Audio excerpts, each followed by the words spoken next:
This is Fox 18 Sports Sunday in high definition. Happy Easter and hi and welcome to Fox 18 Sports Sunday. I'm Dustin Nolan. We've got a great show for you tonight. We're talking high school football. I had a chance to sit down with a few members of the United Township football team to talk about their big win over Moline this past Friday. Here's our conversation. Check it out. All right, before we start, I want to tell you who we have joining me. We have Simon Wilson, Doss Gideon, and Kane Smith, along with the head coach of the Panthers, Nick Welch. Guys, thanks so much for coming in, taking time out of your Sunday to join us here on Fox 18 Sports Sunday. And happy Easter. How are you guys doing? We're doing great. Doing great. Yeah. Doing well. Awesome. All right, Coach, we're going to start with you. First conference win in the last 47 conference games. Coach, talk about the mental aspect of getting that win out of the way and moving forward. I think the first one is the hardest one. We talked about it all week. We've been talking about it all season, is that we got to get over the hump, and once we get over the hump, we feel like it's going to be an avalanche. But, you know, I thought we had a great week of practice. The kids were locked in from the scouting report meeting on Monday all the way through the game.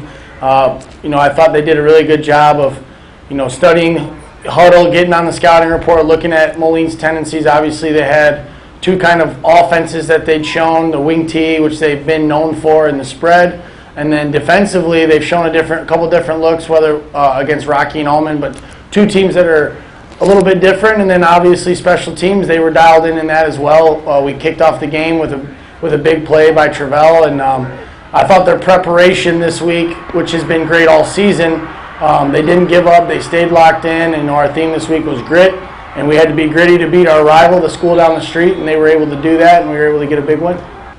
And you know, Coach, it doesn't hurt to have the kind of athletes that you do, especially like here sitting on the couch with me. It looks like you might have got a pretty good Gatorade bath. I mean, talk about the celebration after the game. Oh, I told the guys earlier I had no idea it was coming.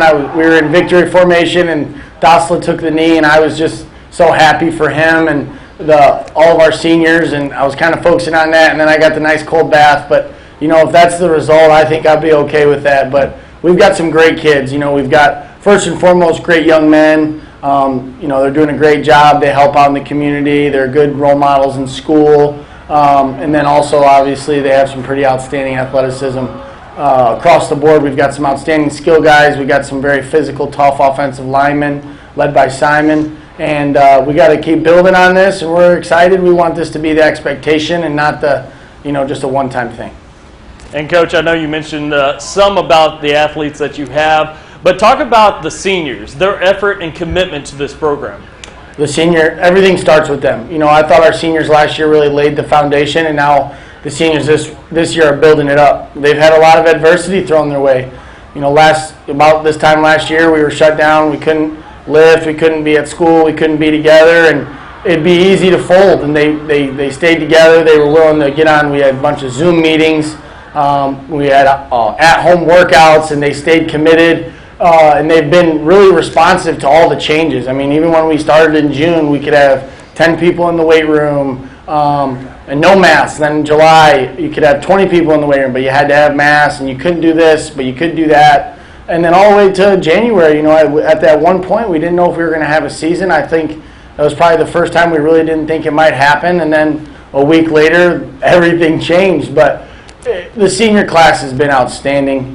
They are going to be remembered forever by me, and I think this whole community and the greater Quad City area is going to know this group of kids as the group of kids that changed the narrative about UT football. All right, Simon, we're going to come over to you now. You guys put up 46 points in this high-flying offense. How do you guys keep up such a high-scoring pace over 48 minutes? The way that we keep up such a high-scoring a pace over 40 minutes is because our offensive line is so good. We do what we're told. We double-team well, especially on 23 power. When I pull, I hit the linebackers. I try to get pancakes all the time, and Kane's pretty fast and athletic. He runs up the holes, and we score good touchdowns. Simon, we're going to stick with you. Talk about, you know, getting those pancakes and just being nasty up front, because we all know that's where the games are won and lost is in the trenches. For offensive lineman, you got to be nasty. That just has to be it just has to be your work ethic. All right, Kane, we're going to come over to you. With everything going on with COVID and you didn't know if you're going to get a season or not, how do you guys keep yourself engaged in the offseason and get yourself ready for the shortened spring season? Well, there's always light at the end of the tunnel. So we still had to prepare no matter what, because you never know what can happen. Anything could change in a matter of moments. And Kane, you had an 85-yard touchdown run. Take us through that. Not many people are doing 100-yard sprints. Do you get winded towards the end of running a touchdown like that?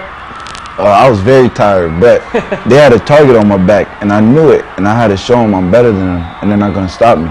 And my O-line is really good, so I followed them, and then 5 yards their way, 5 yards my way. And how do you keep performing game in and game out? Because you've become kind of a workhorse for the Panthers this year. I mean, you are outstanding running back. You're tough inside, but you can bounce it outside, and you have the speed to take it the distance. How do you do this week in and week out? Well, I told myself if the season get pushed back, I have more time to work, and I got to be the best person on the field. So I just kept working during the off season, and then it came to play. You certainly did that, and the rest of your teammates did as well.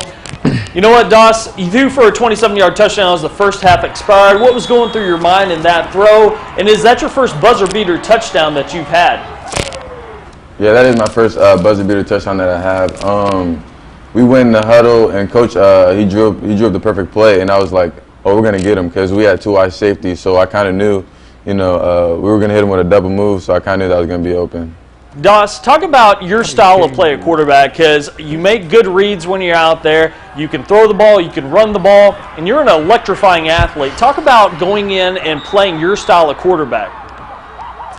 Yeah, like I said, it just starts in practice, just being on point, being focused, just reading my keys, knowing where to go with the ball, and when I have to use my legs, then I do. But most of the times, I just like to get the ball out to my receivers and let them make plays.